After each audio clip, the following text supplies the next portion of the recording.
Oh, hi there! Welcome to another episode of the Okanagan Gardener and Forager channel. Today I'm going to show you and tell you about blue elderberry. It's a plant that I was pretty excited to find recently because it's edible, but it's also widely used in medicine to help reduce the length and severity of colds and flus. So, take a look. Blue elderberry, scientific name Sambucus caerulea. It's a tree, a deciduous tree. A deciduous tree is one of the trees that loses its leaves every year. They can be a tree or a small shrub. They grow 2 to 4 meters tall, and sometimes, like this one, they can be about as wide as they are tall. They can grow from suckers at the base too, and this one is an older one, or a bigger one. Quite impressive when I noticed it, and I can't believe that I didn't notice it for how long I did. Grow from suckers at the base.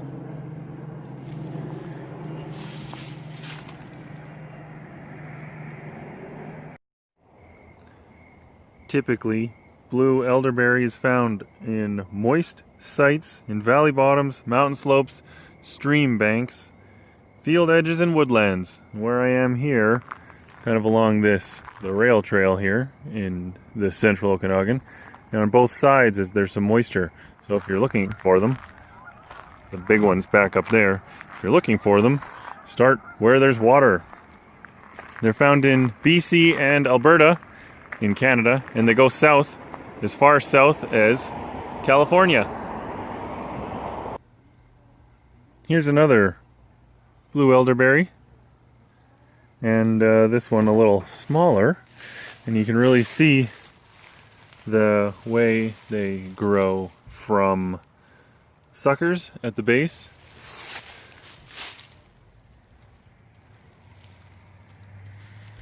and I called it a deciduous tree.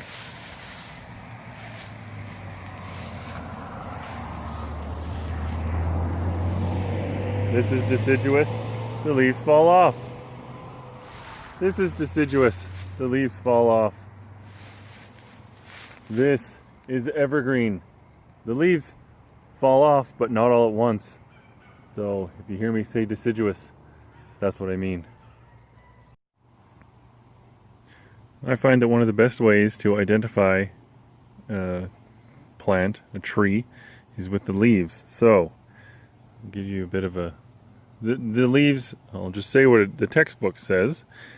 They are opposite, pinnately divided, with 5 to 9 leaflets that are elliptic or ovate or lance-shaped, or also you can think they look kind of like willow leaves, and they're sharply toothed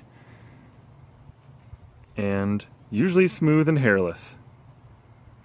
Now, these are the leaflets, and this whole thing from here out is the leaf. Okay, so this is a compound leaf.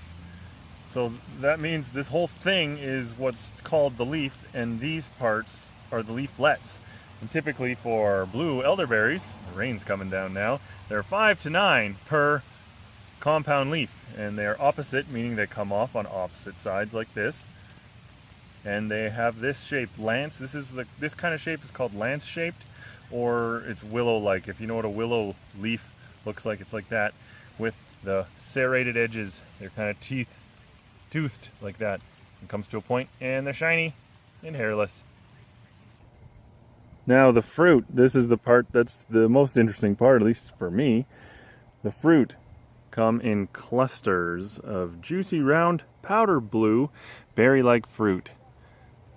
And the way you can see, as they fruit, they like dip over, and some of them going all the way to the ground.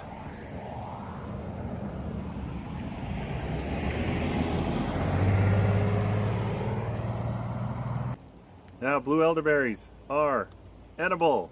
They're rich in vitamin A, C, calcium, potassium, and iron. And they're pretty good. They're not like super sweet, but I think they taste nice. They're used for lots of things like syrup, wine, used in preserves like jellies and jams.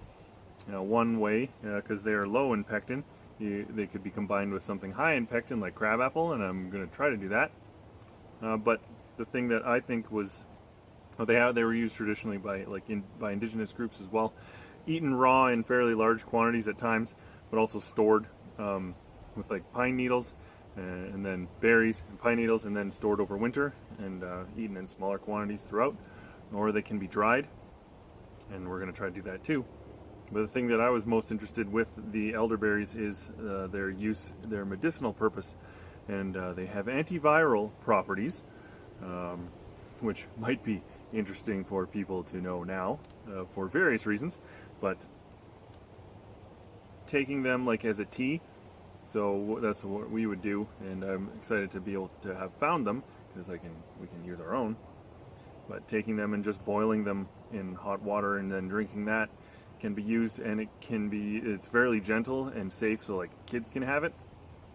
I'm not a doctor, do your own research. I'm not telling you what to do. But anyway, having a tea with it, a juice, whatever, can help reduce the length of colds and flus. Now, other parts of elderberry can be used in medicines, apparently.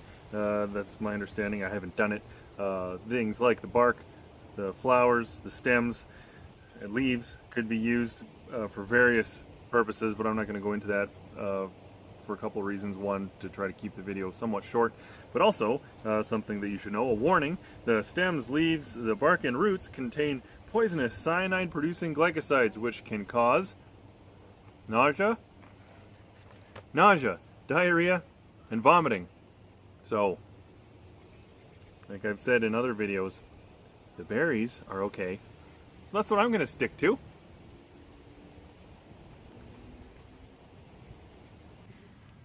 So there you have it, a bit of a description, some information about blue elderberry. I hope you found it useful. If you did, if you've used it as a medicine, maybe tell me in the comments. Or if you thought this video was useful, then please give it a like. And otherwise, thanks for watching.